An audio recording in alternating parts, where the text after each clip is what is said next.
Mesdames, Messieurs, bonjour. Très heureux de vous retrouver ici en direct de la Porte de Versailles à Paris dans le cadre du Salon de l'Agriculture sur le studio du siècle vert. J'ai le plaisir d'accueillir Arnaud Montebourg. Bonjour Arnaud. Bonjour. Alors vous êtes entrepreneur, fondateur de la marque Bleu Blanc Ruche, président de la Compagnie des Amandes. Juste à vos côtés Delphine Gay, bonjour. Vous êtes présidente du CIRPA, l'association des communicants du monde agricole.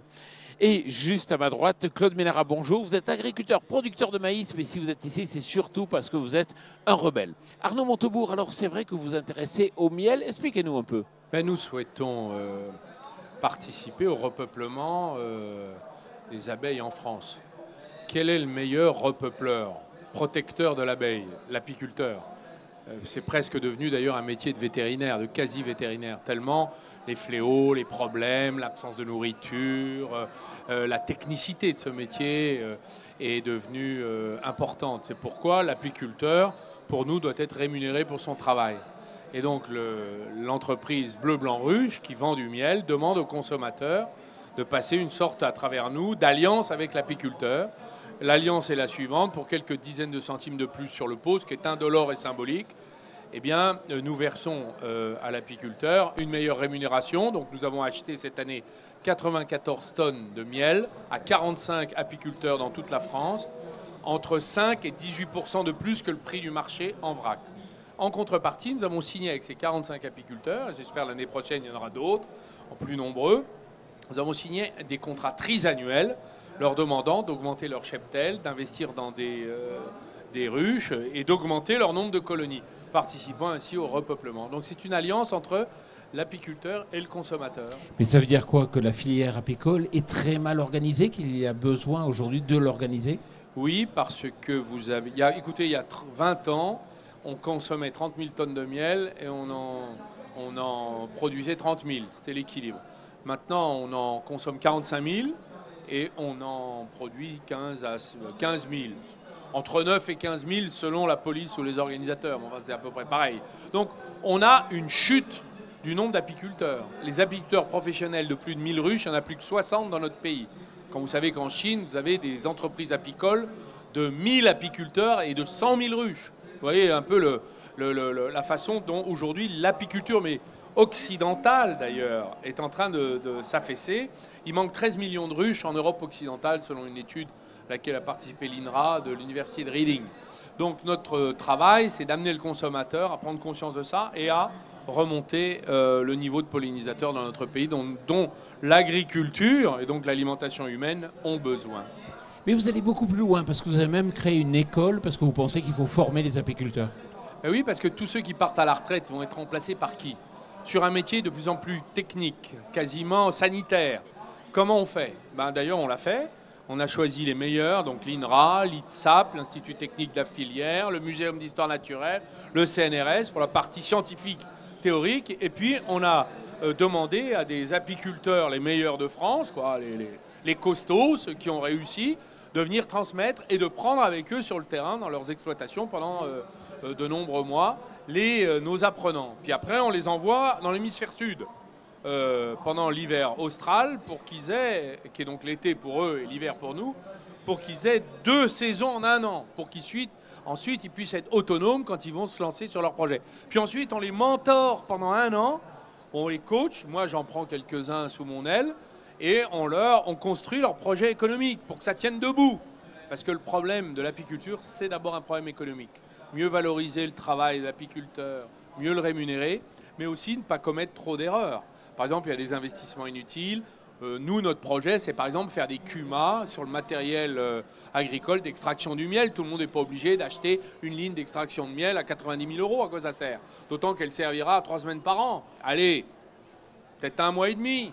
Ça, on peut se mettre à plusieurs pour le faire. Vous voyez, c'est des exemples comme ça pour soutenir et contribuer à la renaissance d'un miel français. Donc nous défendons le Made in France et nous en apportons la preuve, c'est de l'origine France garantie. Et nous rendons hommage aux travailleurs de l'abeille, qui est l'apiculteur, en mettant son nom sur le pot.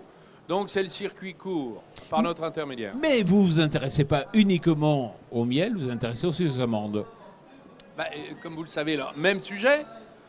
Qui est le producteur le plus important au monde d'amandes. La Californie, 365 000 hectares, 80% de la production mondiale. L'Europe achète 3 milliards d'euros d'amandes par an, la plupart à la Californie. La France consomme 36 000 tonnes d'amandes. Elle en produit 800 tonnes.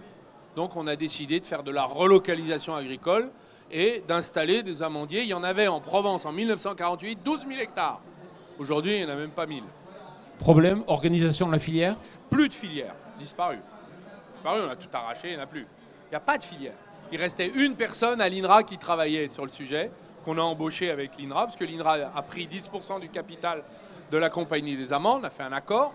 On vient de créer une interprofession avec les industriels de Laval, mais tous les pâtissiers français, les cosméticiens français très forts, hein, qui ont beaucoup d'exports, ils en ont assez d'importer de l'amande californienne ou espagnole ou turque pour faire de la pâtisserie française, des cosmétiques françaises. Donc ils nous disent, Monsieur Montebourg, on a besoin de tonnes. Je dis, ben, je les plante. On a planté nos 5 premiers hectares la semaine dernière à Saint-Saturnin d'Apt. Vous voyez, on commence.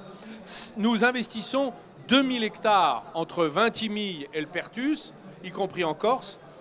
2000 hectares, c'est 25 000 euros d'investissement par hectare. C'est 50 millions d'argent investi qu'on est en train de lever. Et c'est une 80 fermes d'environ 20 à 30 hectares. Répartis sur toute la façade méditerranéenne et où l'arboriculteur est payé pour son travail en attendant la récolte. C'est-à-dire que l'investisseur paye le travail. Donc c'est une alliance capital-travail. Et comme on investit en minoritaire dans l'exploitation de l'agriculteur, de l'amandiculteur, nous on est agriculteur minoritaire chez l'agriculteur majoritaire. Ça veut dire qu'en fait on a aligné les intérêts de l'investisseur sur l'agriculteur. Donc c'est là qu'on concentre la valeur. C'est là qu'on partage la valeur créée.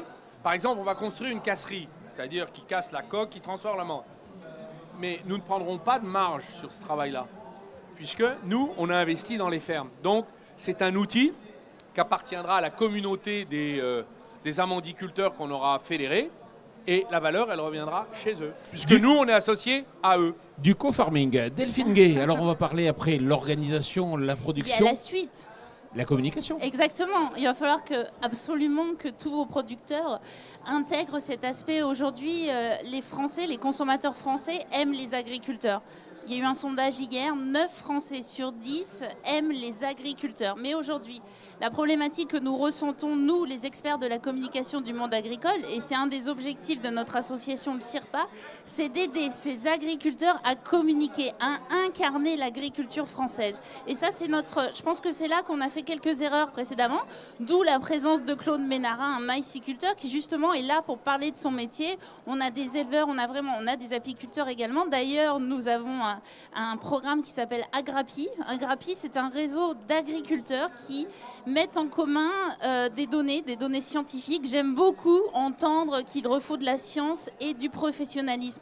En fait, je crois qu'un des soucis pour bien connaître le milieu des apiculteurs dans la production de semences notamment, c'est qu'on a eu beaucoup d'amateurs. C'est un beau métier, ça donne envie. C'est-à-dire qu'on a des jeunes de tout, même ou des personnes plus âgées qui ont envie de se lancer dans l'apiculture. Mais c'est un vrai métier, il faut se professionnaliser. Et c'est vrai que cette approche, nous, en tout cas, dans les directeurs de communication du monde agricole, on a besoin de cette approche plus technique, scientifique, mais on a aussi besoin de les aider à valoriser, à communiquer sur ces beaux métiers, mais qui sont peu connus en France. Force est de constater que par le passé, ça n'a quand même pas été très concluant. Qu'est-ce que vous allez changer? Comment vous allez communiquer différemment? Alors, comment on a changé? Déjà, aujourd'hui, vous êtes dans un des plus beaux salons de France. C'est quand même un événement exceptionnel. C'est l'événement des communicants du monde agricole.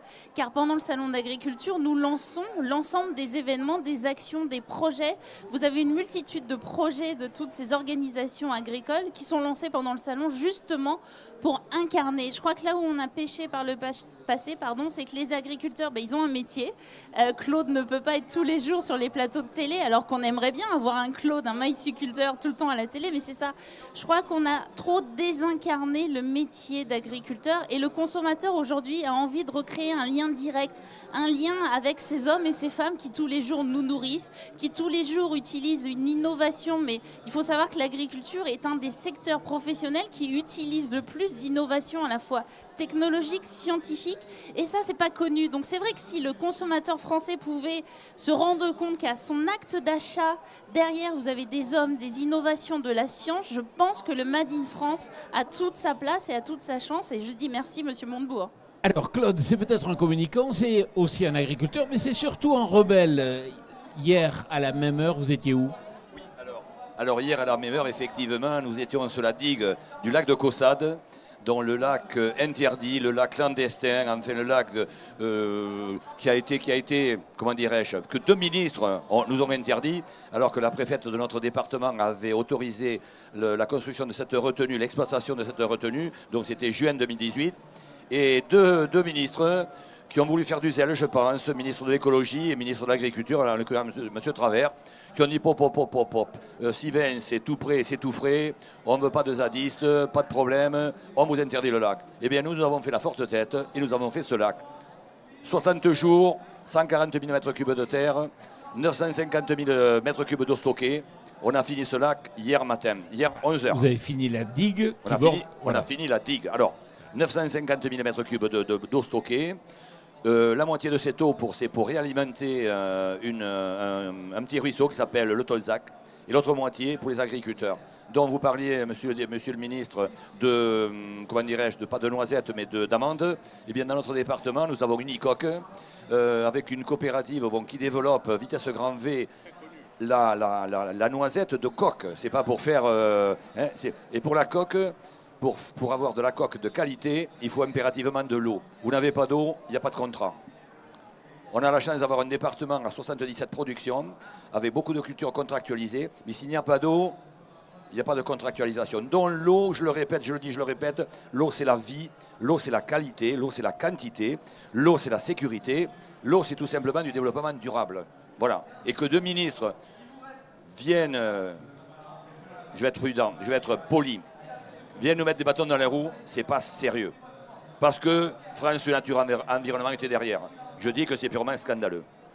Claude, cette digue, elle est faite? Oui. Est-ce qu'elle va être détruite? Non.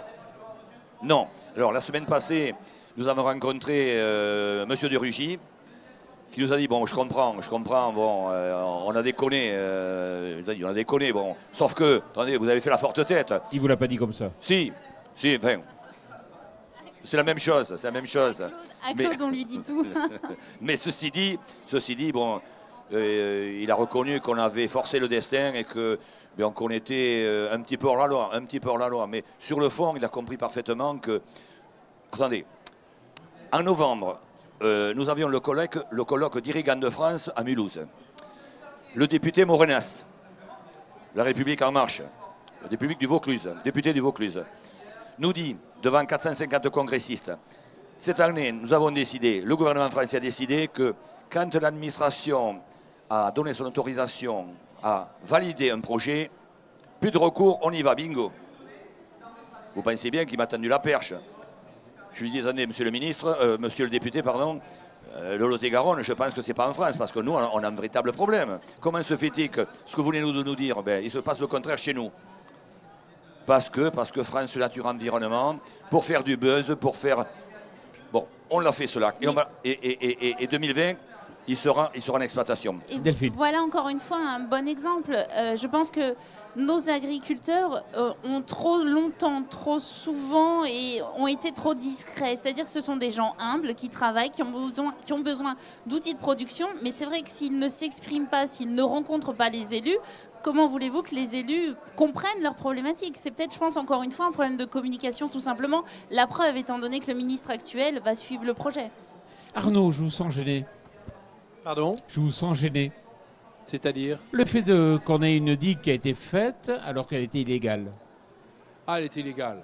Non, autorisée et ensuite retirée. Non, mais écoutez, de toute façon, c'est une question de négociation sur le terrain. Les intérêts sont contradictoires, c'est vrai, ça existe. C'est pas moi qui vais vous dire le contraire. C'est même l'art de la politique que de les surmonter. Donc, cas par cas, il est possible de trouver les solutions. Voilà. Moi, je suis surpris. On a en France un patrimoine de 10 000 moulins sur les torrents et les rivières, c'est-à-dire des turbines fabriquées d'électricité. C'est de l'électricité propre. Aujourd'hui, vous avez tout un tas de tissus associatifs qui considèrent que remettre des moulins sur des rivières, ce qui existait avant la Révolution française ou avant l'Empire au XIXe siècle, c'est porter atteinte à la biodiversité. Je pense qu'on peut trouver un équilibre entre les deux. Préserver la biodiversité dont nous avons besoin, c'est comme quand on fait un lac, ça crée aussi de la biodiversité. Elle bouge, mais on n'est pas non plus obligé de vivre sous une cloche de verre. On peut aussi faire vivre les choses tout en respectant les équilibres écologiques. Donc je trouve que cette négociation-là, au lieu de s'empailler à coups de manifestations, nous ferions mieux de construire les conditions d'un dialogue constructif. Tout le monde a besoin de garder la planète. Il n'y en a qu'une.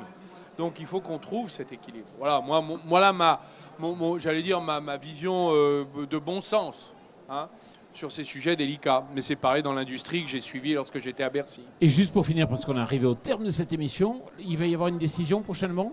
Alors, décision, le 14 mars, le tribunal administratif va statuer sur le fond et sur la forme, parce que ça n'a pas été fait.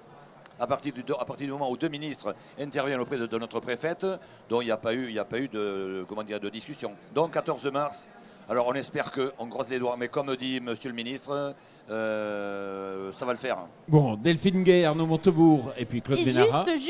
Juste, je voudrais faire une offre. Est-ce que vous accepteriez d'être adhérent d'honneur au CIRPA ? Écoutez, moi, c'est un très bon communicant. Pour les adhésions d'honneur, je suis toujours d'accord. Voilà. Merci. Merci beaucoup, merci à vous et puis surtout merci de nous avoir écoutés.